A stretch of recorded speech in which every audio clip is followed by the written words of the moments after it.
मुख्यमंत्री पुष्कर सिंह धामी एक दिवसीय नैनीताल भ्रमण पर पहुंचे, जहां उन्होंने कुमाऊं विश्वविद्यालय नैनीताल छात्र महासंघ की ओर से आयोजित सर्वोदय 2024 कार्यक्रम में प्रतिभाग किया। इस दौरान सीएम धामी ने छात्रों संग अपने छात्र जीवन के बारे में भी चर्चा की।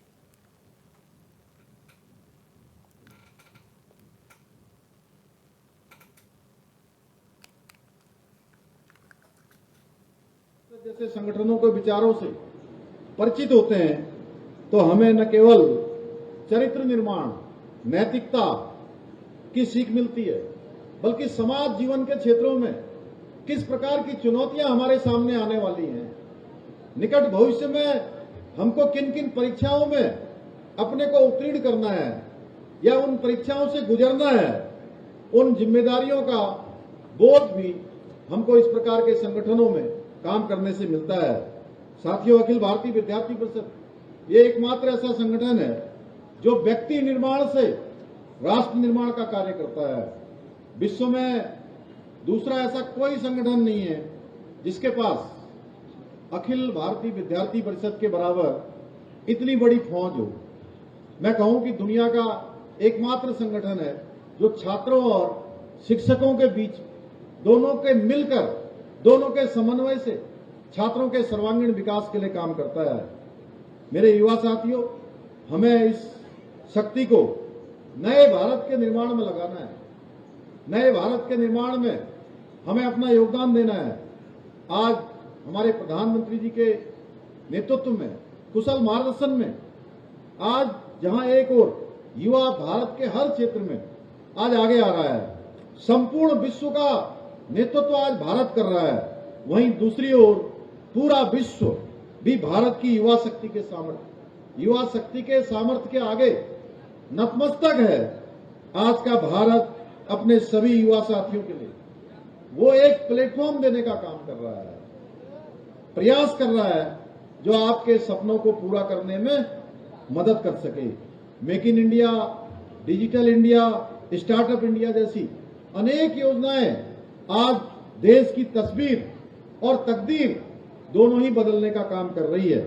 युवाओं के लिए जहां स्टार्टअप इंडिया और मुद्रा योजना ने उन्हें नए उद्योग और व्यापार के क्षेत्र में स्थापित और प्रोत्साहित करने का काम किया है। बहुत सारे नौजवान युवा जिनके अंदर कौशल था, जिनके अंदर प्रतिभा थी, योग्यता थी, क्षमता थी, लेकिन आगे बढ़ने के अवसर उनको नहीं प्राप्त हो पा रहे थे, आज हमारे प्रधानमंत्री आदरणीय मोदी जी के नेतृत्व में उनको हर क्षेत्र में आगे बढ़ने का अवसर प्रदान हो रहा है। पिछले 10 वर्षों में इस प्रकार से देश को आगे बढ़ाया जा रहा है। आज स्किल इंडिया योजना से युवाओं के लिए रोजगार उन्मुख कौशल विकास के लिए कार्य किया जा रहा है। आदरणीय प्रधानमंत्री जी के मार्गदर्शन में हमारे यहाँ उत्तराखंड की सरकार भी युवाओं को रोजगार और स्वरोजगार अधिकाधिक मिले, इस ऐसी प्रतिबद्धता के साथ आज आगे बढ़ रही है। हमारी सरकार शिक्षा और युवा सशक्तिकरण के क्षेत्र में बहुत सारे महत्वपूर्ण कदम उठा रही है। शिक्षा की गुणवत्ता में सुधार हो या स्कॉलरशिप योजनाएं, रोजगार के नए अवसर और तकनीकी शिक्षा पर आज विशेष रूप से ध्यान देने का काम हो रहा है। भाइयों बहनों, अभी हमारे विधायक जी यहां से बोल रहे थे और मैं सच बताऊं तो पिछले 2 सालों में हमने लगभग 16,000 नियुक्तियां प्रदेश के अंदर राज्य की जो सरकारी सेवा थी, जो रिक्त पद थे, उन पदों पर की हैं। और वो सरकारी जो नियुक्तियां हैं, एक भी नियुक्ति नकल के बिना हुई है, कोई नकल नहीं हुई है, पारदर्शिता के आधार पर हुई है। और जिनको भी रोजगार मिल रहा है, जिनको भी चयन प्रक्रिया में भाग लेकर चयन का अवसर मिल रहा है, वो सारे के सारे बिना किसी सिफारिश के, बिना किसी पक्षपात के, बिना किसी नकल के आज उत्तीर्ण हो रहे हैं। और मुझे खुशी होती है कि जब मैं विभिन्न क्षेत्रों में प्रदेश के जाता हूं, दूरस्थ क्षेत्रों में जाता हूं, बहुत सारे माता पिता, बहुत सारे अभिभावक जब मुझे मिलते हैं और कहते हैं कि हम आपकी सरकार का धन्यवाद करते हैं, हम आपको बधाई देते हैं, आशीर्वाद देते हैं, शुभकामनाएं देते हैं कि हमारे बेटे और बेटियां जो पिछले कई वर्षों से अनेक परीक्षाओं में भाग लेते थे, लेकिन उनका मेहनत करने के बाद भी, परिश्रम करने के बाद भी कई सालों की पढ़ाई करने के बाद भी उनका चयन नहीं होता था। भाइयों बहनों, उनको समझ में ही नहीं आता था कि उनका चयन क्यों नहीं हो पा रहा है। उनका चयन इसलिए नहीं हो पाता था कि नकल माफिया नकल करवाकर बिना अकल वाले लोगों को चयन प्रक्रिया में पास करवाने का काम करते थे। हमने इस प्रक्रिया को रोका है भाइयों बहनों, इस नकल के अपराध को रोकने का काम किया।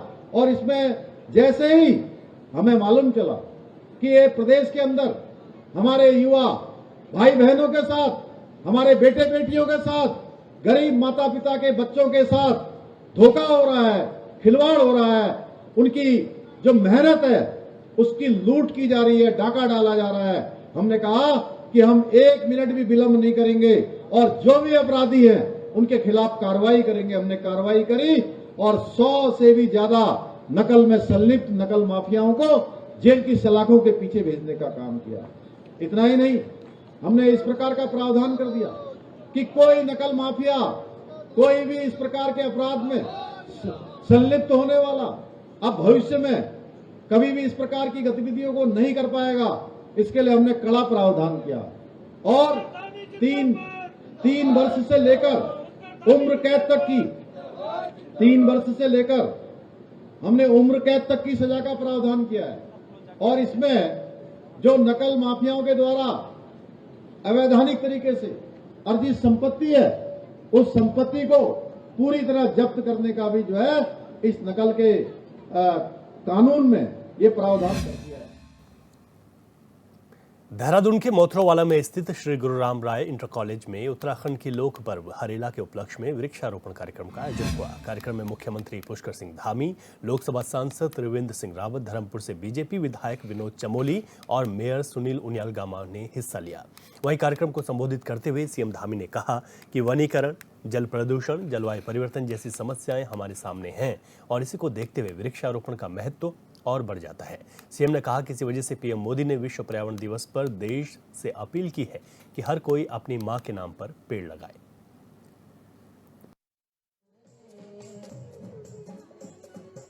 कि हम प्रकृति के प्रति अपनी किस प्रकार की सोच रखते हैं और जो हमारी वैदिक सनातन संस्कृति है, इसमें हमेशा प्रकृति को मां के रूप में पूजने की एक परंपरा रही है कि हमेशा हम किसी न किसी रूप में प्रकृति का पूजन करते हैं और इसी परंपरा के अनुरूप ही हम हरेला पर्व मनाते हैं।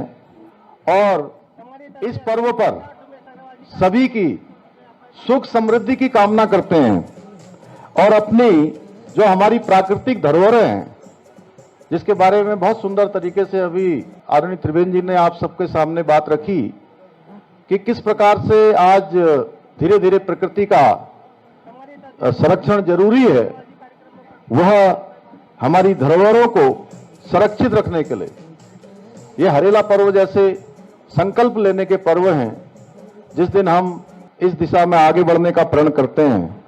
मैं इस उपलक्ष्य में ऐसा विशिष्ट कार्यक्रम आयोजित करने के लिए हमारे धर्मपुर विधानसभा क्षेत्र के लोकप्रिय विधायक आदरणीय विनोद चमोली जी का बहुत और आप सब लोगों का, पूरे आयोजक मंडल का, पूरे इस मंडल के लोगों का, हमारे मंडल अध्यक्ष पुंडीर जी समेत पूरी आयोजन करने वाली टीम को, विद्यालय के लोगों को, सबको धन्यवाद देता हूं। साथ ही इस अवसर पर विनोद चमोली जी के बारे में भी कहना चाहूंगा कि उन्होंने अथक मेहनत और परिश्रम से, समर्पण से लगातार धर्मपुर विधानसभा क्षेत्र को आज आगे बढ़ाने का काम किया है। चमोली जी जब देहरादून के मेयर थे, उन्होंने तब भी अनेक काम किए और लगातार इस क्षेत्र से आप सब लोग उनको विधानसभा में निर्वाचित कर रहे हैं और उन्होंने भी कभी पीछे मुड़ के नहीं देखा। धर्मपुर क्षेत्र के अनेक विकास कार्यों को अंजाम दिया है और मैं देखता हूं अनेकों बार, चाहे छोटी समस्या हो, बड़ी समस्या हो, कोई ज्वलंत मुद्दा हो, विधानसभा में उठाना हो या मेरे पास आना हो या शासन में कहीं भी जाना हो, तो कतई वो संकोच नहीं करते, जिससे इस क्षेत्र के लोगों को उनका जो नेतृत्व है उसका लाभ मिल रहा है, उसका चहुमुखी विकास हो रहा है। चाहे वो क्षेत्र की सड़क हो, बिजली, पानी हो, शिक्षा, स्वास्थ्य जैसी बुनियादी सुविधाओं के सुधार के लिए वो लगातार काम करते हैं। चमोली जी जनता की हर समस्या में उनके बीच रहकर हर संभव मदद करने का प्रयास करते हैं। आज का ये वृक्षारोपण का कार्यक्रम उनका जो पर्यावरण संरक्षण के प्रति प्रतिबद्धता है उसका कहीं न कहीं प्रतीक है, जिसमें उन्होंने हम सभी को सहभागी बनाया है। भाइयों बहनों, हम सभी जानते हैं कि ये जो वृक्ष है, प्रकृति है, ये हमारे जीवन का अभिन्न अंग है। किस प्रकार से ऑक्सीजन कम हो रही है, किस प्रकार से हम सब महसूस कर रहे हैं। आप लोगों ने महसूस किया होगा कि जितनी गर्मी इस वर्ष पड़ी है, शायद पहले के वर्षों में उतनी नहीं पड़ी है, पिछले वर्ष से ज्यादा पड़ी है। अगर यही क्रम बढ़ता रहा तो एक दिन जीवन दूभर हो जाएगा। इसके लिए ना हमें वृक्षारोपण के माध्यम से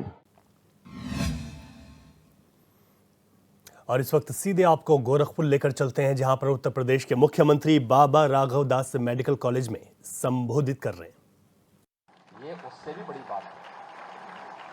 अब हमारी प्रतिस्पर्धा, मैं बार बार कहता हूं, एम्स गोरखपुर से है और यही समय है जब बीआरडी मेडिकल कॉलेज के फैकल्टी को और यहाँ के स्टूडेंट्स को सबको मिलकर के बीआरडी को एक नई ऊंचाई देनी है और इस स्वस्थ प्रतिस्पर्धा में अपने आप को साबित करना है कि नहीं, हम वह कर सकते हैं। क्योंकि आज संसाधन का अभाव नहीं होगा, लेकिन हमें अपने आप को तैयार करना है कि हम पूर्वी उत्तर प्रदेश के लोगों को बेहतरीन स्वास्थ्य सुविधा दे सकते हैं।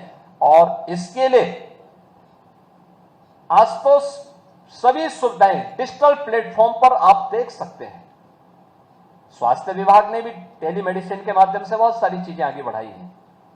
आप अच्छे संस्थान से अपना एमओयू कर सकते हैं, एसजीपीजीआई से कर सकते हैं, एम्स दिल्ली से कर सकते हैं, देश और दुनिया के अच्छे संस्थान से कर सकते हैं।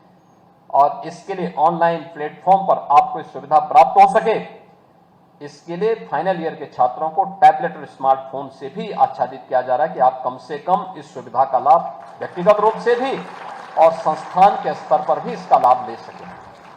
हमारा युवा तकनीकी दिशा से अपने आप को अक्षम न माने, यह महत्वपूर्ण है और सरकार इसके लिए आपके साथ खड़ी है। आपकी आकांक्षाओं को पंख लगाने के लिए आपकी उड़ान के साथ आपके साथ खड़ी है और इसके लिए सरकार आपके साथ खड़ी है कि नहीं, आप आगे बढ़िए, हम आपको पीछे से पूरी तरह सपोर्ट करेंगे, हर स्तर पर सपोर्ट करेंगे। और उस दिशा से आज बीआरडी मेडिकल कॉलेज को हम देख सकते हैं। मुझे याद है जब 97-98 की यात्रा हम लोगों ने प्रारंभ की थी, तब लगता था कि अब बंद होगा, तब बंद होगा, मेडिकल कॉलेज अब बंद हो रहा है, तब बंद हो रहा है। रोज समाचार आते थे, यहां के समाचार पत्रों में एक ही न्यूज आता था। दो प्रकार की न्यूज हमें सुनने को मिलती थी, एक यहां की डिग्री को लेकर के, यहां की मान्यता को लेकर के, और दूसरा इंसेफ्लाइटिस को लेकर के। आज इतनी मौतें हो गई, आज इतनी मौतें हो गई और ये मौतों का आंकड़ा बढ़ता जाता था। एक छत के नीचे हम लोगों ने यहां बीआरडी मेडिकल कॉलेज में एक बीमारी से 500-700 मौतें होते हुए देखी, एक ही छत के नीचे, इतने बड़े पैमाने पर। और इसीलिए आज मैं आपके पास आया हूं कहने के लिए, याद रखना, एक डॉक्टर के रूप में आम जनमानस आपके प्रति बड़ा श्रद्धा और सम्मान का भाव रखती है और श्रद्धा और सम्मान के भाव को बड़ी मेहनत के साथ सजोए रखने की आवश्यकता है। उसके लिए अपने आप को तैयार करने की आवश्यकता है। हम जानते हैं कोई व्यक्ति जब कहीं तनाव से पीड़ित होता है और गुस्से में होगा, उसके परिवार का सदस्य बीमार है, बहुत सारे लोगों का एकमात्र पुत्र होता है, बहुत सारे परिवारों का परिवार का अभिभावक बीमार होता है, उसके तनाव की कल्पना कर सकते हैं। यद्यपि सरकार ने आज बहुत सारी सुविधाएं दी हैं, आयुष्मान के कार्ड की सुविधा दी है, 5 करोड़ 11 लाख लोग उत्तर प्रदेश में आच्छादित हैं इस समय आयुष्मान कार्ड की 5 लाख रुपए की स्वास्थ्य सुविधा से। मुख्यमंत्री राहत कोष से स्वास्थ्य सुविधा के लिए मैंने स्वयं 1,88,000 लोगों को धनराशि उनके स्वास्थ्य के उपचार के लिए उपलब्ध करवाई है। कोई संकोच नहीं होता कि नहीं उसको मिलना चाहिए, क्योंकि जिससे उसकी जान को बचाया जा सके। लगातार हम पैसा देते हैं, लगातार धनराशि उपलब्ध करवा रहे हैं। पैसे आज उपचार के लिए कम नहीं है, लेकिन फिर भी लोगों की अपनी समस्याएं होती हैं। आज आप देखते होंगे, जब पहले लोग टेम्पो से और जीप से यहां पेशेंट लेकर के आते थे, आज 108 की एम्बुलेंस किसी भी जिले से यहां लेकर के आती है और उसको यहां पे बेहतरीन सुविधा उपलब्ध करवाने के प्रयास होते हैं। लेकिन आपकी सेवा, कितनी भी मेहनत आप करें, कितने भी परिश्रम करें, और आपके सारे अच्छे कार्य तब धूमिल हो जाते हैं जब किसी मरीज के साथ या मरीज के अटेंडेंट के साथ कोई मारपीट की घटना घटित होती है। बाहर पब्लिक में बड़ी अनास्था का भाव पैदा होता है, बड़ी अश्रद्धा का भाव पैदा होता है, खिन्नता देखने को मिलती है। लोगों के मन में इस बात की बातें देखने को मिलती है, देखिए क्या है, डॉक्टर क्या कर रहे हैं। सब हमारा पेशेंस हमारी पहचान बननी चाहिए, डॉक्टर की पहचान बननी चाहिए, क्योंकि अगर धैर्य। चलिए आगे बढ़ेंगे। उत्तराखंड में बुधवार को ही बारिश ने भारी तबाही मचाई। टिहरी और केदारनाथ पैदल मार्ग पर बादल फटने से भारी नुकसान हुआ, जिसके बाद से आपदा प्रभावित क्षेत्रों में राहत बचाव कार्य जारी है। केंद्र और राज्य सरकार लगातार हालातों पर नजर बनाए हुए है और अधिकारियों से अपडेट ले रहे हैं। इसी बीच राज्यसभा सांसद नरेश बंसल का कहना है कि प्रदेश में आई आपदा में हुए जानमाल का नुकसान होना दुखद है। उन्होंने कहा कि सीएम धामी ग्राउंड जीरो पर लगातार हालातों की मॉनिटरिंग कर रहे हैं। इस बार के बजट में डिजास्टर मैनेजमेंट में पहाड़ी राज्यों के साथ उत्तराखंड को भी पैकेज मिला है।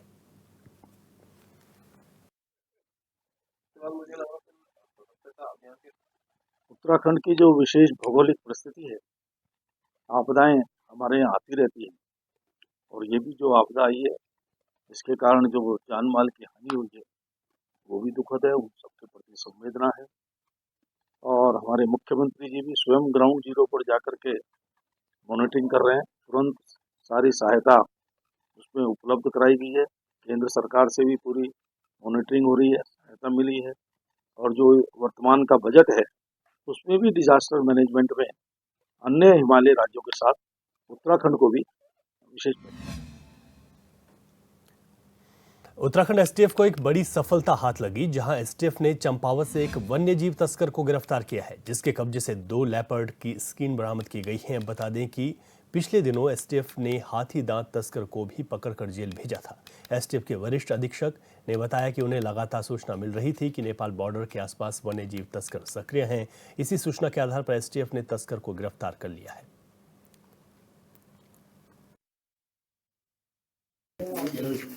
उत्तराखंड जो है ये एक वन आच्छादित प्रदेश है और यहाँ पर काफ़ी बड़ी संख्या में वन संपदा भी रहती है, और इसीलिए इसमें कुछ खतरे भी रहते हैं कि जो वन्यजीव तस्कर हैं वो भी यहाँ पर सक्रिय होना पूर्व में भी पाए गए हैं।